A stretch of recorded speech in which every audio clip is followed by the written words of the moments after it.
জাতির কণ্ঠের স্বর তোমায় জানাই স্বাগতম। স্বাগতম স্বাগতম এই সমাজ পরিবর্তনের বীর সৈনিক তোমায় জানাই স্বাগতম। স্বাগতম স্বাগতম। এই অসহায় আবার আজকে বিভিন্ন রাজনৈতিক দলের থেকে আইএসএফ এর কর্মসূচি, আইএসএফ এর লক্ষ্য উদ্দেশ্যকে ভালো লেগেছে, আপন করে তারা জয়েনিং করবে।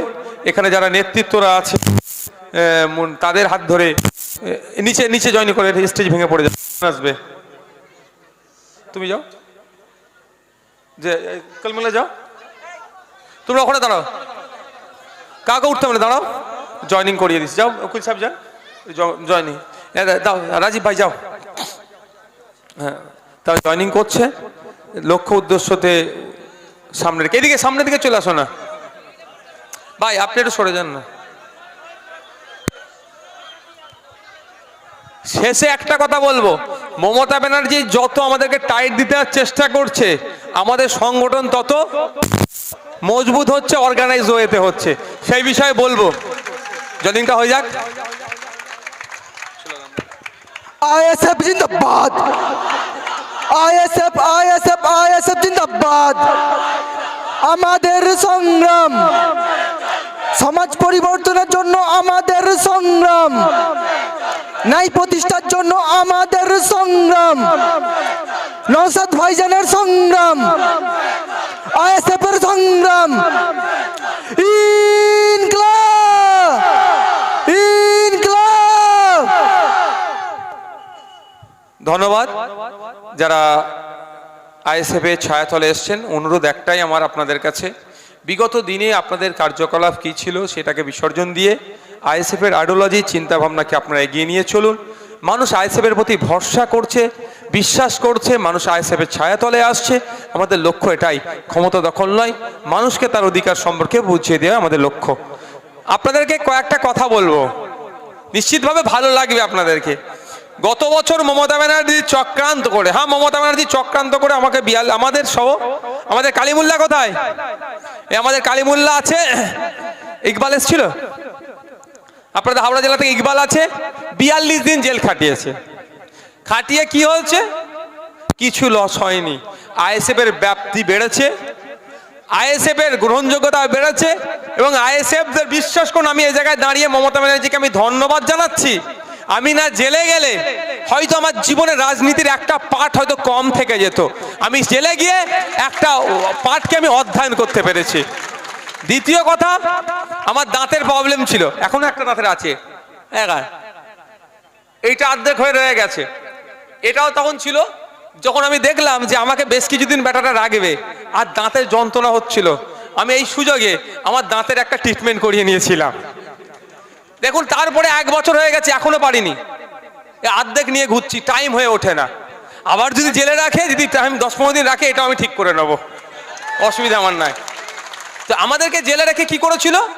আমাদেরকে রাজনৈতিকভাবে বেশি শিক্ষিত করিয়ে নিয়েছে মমতা ব্যানার্জি, তার দুর্নীতির বিরুদ্ধে প্রতিবাদ করার জন্য। এবছরে কি হয়েছে? নানান ছলে কলে কৌশলে প্রোগ্রাম তো করতে দেবে না, এই চিন্তা ভাবনা করেছিল মমতা ব্যানার্জি।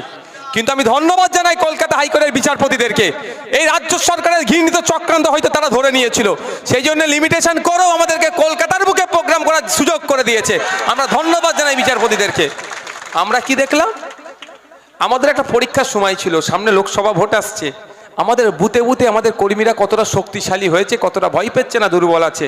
দেখলাম না, মমতা ব্যানার্জি আমাদেরকে ডিস্টার্ব করে ভেবেছিল প্রোগ্রাম করতে দেবে না বড় করে, তবে বড় করে না প্রোগ্রাম করে আমি বলছি সত্যি লাভবান হয়েছি।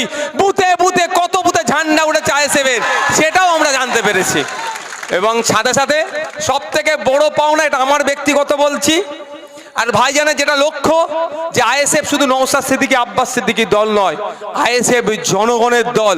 জনগণের মধ্যে থেকে লিডার উঠে আসবে, আগামী দিনে আইএসএফ এর নেতৃত্ব দেবে। বারবার ভাইজানে কথা বলে যে তোদের নতুন নতুন ছেলে নিয়ে আয়, ছেলে মেয়ে নিয়ে এসে বক্তব্য দে, তাদেরকে বলতে দে, ভুল বললো তাদেরকে বলার সুযোগ দে, তারা নেতা আগামী দিনে হয়ে উঠবে।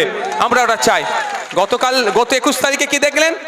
মাইক লাগিয়ে হোক যায়, আমাদের তো নেতা তৈরি হচ্ছে এখানে। যেহেতু আমাদের যিনি আমাদের সম্মানিয়া আপনার প্রধান মহাশয়া নতুন বলতে পারেনি, হবে আগামী দিনে। আমি যখন প্রথম মাইক ধরেছিলাম দ্বিতীয়বার তখন তো কেঁপেছে, দ্বিতীয়বার মাইক ধরে আমি মাইকের লোকের সামনে বলেছি, দেখো ভাই আমি কাঁপছি, কিন্তু তোমরা খারাপভাবে নিও না। আর এখন কি হচ্ছে, মাইক হয়তো ভয় পাচ্ছে, এবার ছেড়ে দে না রে, হাঁপিয়ে যাচ্ছে, এবার ছাড়ো। মাইকও বলছে হলো তো অনেকক্ষণ, এবার ছাড়ো। আর তখন মাইক কিভাবে ছাড়বো তারতে প্রস্তুত ছিলাম। আস্তে প্র্যাকটিস মেক ইউ পারফেক্ট। আপনাকে তো প্র্যাকটিসই তো আপনাকে পারফেক্ট করবে, অনুশীলন যত করবেন তত আপনি পারফেক্ট হবেন। আজকে তো আমার তো গর্ব করে বলতে পারি, আমাদের অঞ্চল প্রধান তো চালচুরির সাথে জড়িয়ে নাই।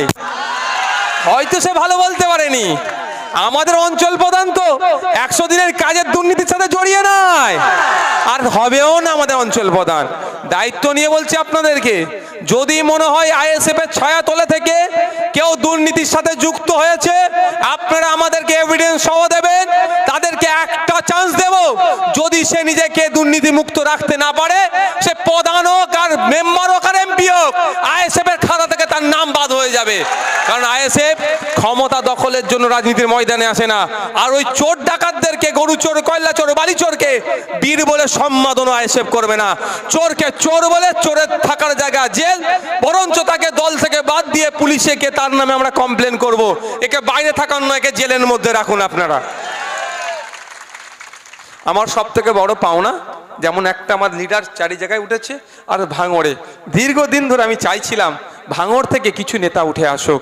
ওই জগ ছুঁড়ে মারবে অধ্যাপিকাকে, সে ভাঙড়ের লিডার হতে পারে না। ভাঙড়ের লিডার গ্রাসরুট লেভেল থেকে উঠে আসুক। আমি দীর্ঘদিন ধরে চাইছিলাম যে ভাঙড়ে এমন কিছু লিডার উঠে আসুক। গত 21শে জানুয়ারি কি দেখলাম, নওশাদ সিদ্দিকী ওখানে নাই, কিন্তু আমার লিডাররাদেরকে দেখেছেন তো ভাঙড়ে। বিজয়গঞ্জ বাজার কাঁপিয়ে দিয়েছে, পুরো ভাঙড় কাঁপিয়ে দিয়েছে। শওকত মোল্লা, আরাবুল ইসলাম কাঁপতে শুরু করে দিয়েছে, ভয় পেয়েছে আমাদের লিডারদেরকে দেখে। এবং কর্মী সমর্থকদের তারা ঘর থেকে বার করে নিয়ে আসতে পেরেছে। কে হিন্দু, কে মুসলমান, কে জৈন, কে খ্রিস্টান দেখার দরকার নেই আমার। আমি নাগরিক, আমার অধিকার পাচ্ছে কি পাচ্ছে না। আমার পাশের বাড়ির ওই শঙ্কর খেতে পাচ্ছে না, আর আপনি আমার কাছে ধর্মের গল্প শোনাবেন, ও হতে দেওয়া যাবে না। আমি আগে শঙ্করকে কিভাবে খাবারের ব্যবস্থা করা যায় সেটা দেখব। আমার পাশের বাড়ির সাহেব খেতে পাচ্ছে না, আপনি আমাকে হিন্দু মুসলমানের গল্প শোনাবেন, ও গল্প ফাঁদে পড়লে হবে না। ওর খাবারের ব্যবস্থা আমাকে হিন্দু মুসলমান এক হয়ে ব্যবস্থা করতে হবে। এই লড়াইটা আমাদেরকে লড়তে হবে। এই লড়াই লড়ছি বলে তো আমাদেরকে ডিস্টার্ব। ধর্মতলায় বিজেপি প্রোগ্রাম করবে, কোনো সমস্যা নেই। কংগ্রেস প্রোগ্রাম করবে, কোনো সমস্যা নেই। ফরওয়ার্ড ব্লক প্রোগ্রাম করবে, কোনো সমস্যা নাই। এসইউসিআই প্রোগ্রাম করবে, কোনো সমস্যা নাই। অন্য অন্য রাজনৈতিক দলেরা প্রোগ্রাম করবে, কোনো সমস্যা নয়। আইএসএফ প্রোগ্রাম করতে গেলে অ্যাডভোকেট জেনারেলকে দিয়ে তাদের বিরুদ্ধে মামলা করে কিভাবে আটকানো যায়, এই অপচেষ্টা হচ্ছে কেন? আইএসএফ তো জয়েন্টে জয়েন্টে ওদের ব্যথা দিচ্ছে, সেই জন্যই ওরা কষ্ট পেয়ে আইএসএফ এর প্রোগ্রামকে আটকাও। আমরা কোনো ধর্মের মানুষ, পার্টিকুলার কোনো ধর্মের কে প্রমোট করতে আসেনি, তার অধিকারকে সুনিশ্চিত করতে এসেছি। দুধেল গাই বলেছেন আপনাদেরকে, ওরা, আমি বলছি না, ওরা বলেছে। ওরা চাই দুধেল গায়েরা অশিক্ষিত থাকুক, মারামারি করুক, মস্তানি করুক, বোমাবাজি করুক, লাঠালাঠি করুক, বকটুয়ের মতো কাণ্ড ঘটাক। গুড মুসলিম ওরা মমতা ব্যানার্জির 1 নম্বর লিস্টে থাকবে। অধ্যাপিকাকে জগ ছুড়ে মারুক, ন্যাশনাল হিউম্যান রাইটস ঘোষিত নোটোরিয়াস ক্রিমিনাল হোক, এরা মমতা ব্যানার্জির গুড লিস্টে থাকবে। এরা মমতা ব্যানার্জির স্ট্রাইকার হবে। আর যে সংখ্যালঘু সমাজের, যে মুসলিম ছেলেটা, যে দলিত ছেলেটা, যে আদিবাসী ছেলেটা, যে মতুয়া সমাজের ছেলেটা শিক্ষিত হবে, সরকারকে অধিকারের নিরিখে কথা বলবে, হয় সে মাওবাদী, নালে সে জঙ্গি, নালে সে দেশদ্রোহী, নালে সে আরবান নকশাল, যাকে যেভাবে দেখে দেওয়া যায় তৃণমূল কংগ্রেস তাকে সেইভাবে দেখে দেবে। এদের বক্তব্য হচ্ছে প্রশ্ন করা যাবে না। আপনি প্রশ্ন করতে পারবেন না।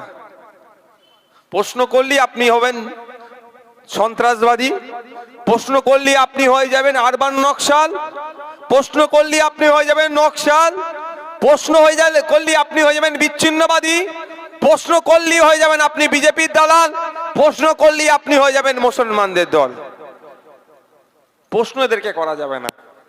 রাজা তোর কাপড় কই, এটা বলা যাবে না।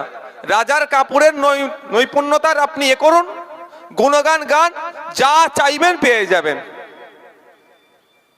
এই পেতে পেতে তো আজকে কোথায় দাঁড়িয়েছি। এখানে অনেক বাচ্চারা আছে বা গার্জেনরা আছে, আমি এখানে পরীক্ষা করতে বলবো না, বাড়ি যাবেন, যে 4-এ পড়ে, 5-এ পড়ে, 6-এ পড়ে, 5 বানান, 4 বানান, ইংলিশে বলবেন বাবু একটু লিখে দে তো, অঙ্কের বইটা খুলবেন, বলবেন একটা অঙ্ক দিয়ে, বলবেন বাবু এটা করে দে তো, বুঝতে পারবেন আপনার ছেলের ভবিষ্যৎটা কোথায় গেছে, আর আপনাকে সংহতি মিছিলে হাঁটাচ্ছে, বুঝতে পারবেন। এই যে আমি দায়িত্ব নিয়ে বলছি,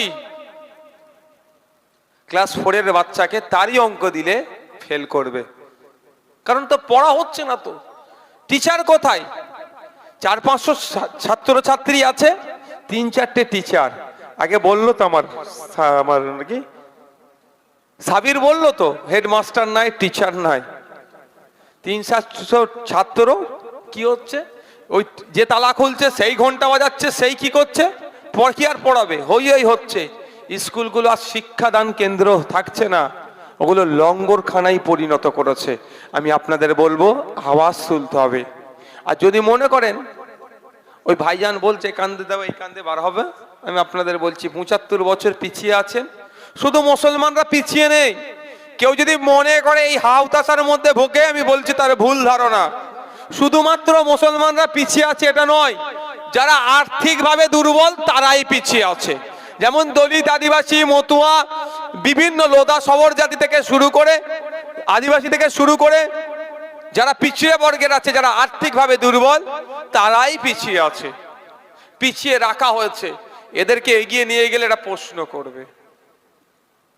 তাই আপনাদের বলি, যদি মনে করেন হচ্ছে হোক, এই 75 বছর পিছিয়ে আছেন, আরো 75 বছর যাবে আপনাদের পিছিয়ে থাকতে হবে। আর আজকে যদি আপনারা ওঠেন, জাগ্রত হন, নেতাজি সুভাষচন্দ্র বোসের জন্মদিবসে আপনারা শপথ গ্রহণ করুন যে নেতাজির দেশ ভাবনা যে চেতনা ছিল সেটাকে আমরা এগিয়ে নিয়ে যাব। জাত ধর্ম বর্ণ নির্বিশেষে সম্প্রীতির যে তেনার মাধ্যমে যে সম্প্রসারিত হয়েছিল সেটাকে মাথায় লেগে এগিয়ে নিয়ে যাব। তাহলে আসুন, উঠুন, এগিয়ে চলুন, যতক্ষণ না লক্ষ্যে পৌঁছাবেন তা পিছপা হবেন না। স্বামীজির ভাষায়, লক্ষ্যে না পৌঁছানো পর্যন্ত তুমি নিস্তার পেয়ে থেকো না। আমি আবারও ধন্যবাদ জানাবো আপনাদেরকে, কমিটিকে, যাদের প্রচেষ্টাতে আজকে আমাদের এই নেতাজি সুভাষচন্দ্র বসুর জন্মদিবস উপলক্ষে দেশপ্রেম দিবস উদযাপনের সাথে সাথে রক্তদান শিবির করছি। দর্শকের আসনে বসে থাকা, দাঁড়িয়ে থাকা, যারা মূল্যবান সময় দিয়েছিলেন প্রত্যেককে ধন্যবাদ জানাবো। রাজ্য যারা আমাদের বিভিন্ন কমিটি নেতৃত্বরা এসেছেন, ধন্যবাদ জানাবো পুলিশ প্রশাসনের বন্ধুদেরকে, আরও ধন্যবাদ জানাবো এখানে যারা মিডিয়ার বন্ধুরা আছে। ভাই আপনারা আস্তে আস্তে বিদায় নিন, এখানে কেউ ভিতরে ঢুকবেন না, এখানে মিডিয়া বন্ধুদের কাজ। বিদায় নিন, যেতে যেতে একটা কথা বলছি, আপনাদের বিদায় নিন, আস্তে আস্তে এবার বিদায় নিন। এখানে কেউ আসবেন না, কারণ এখানে হচ্ছে মিডিয়ার জন্য।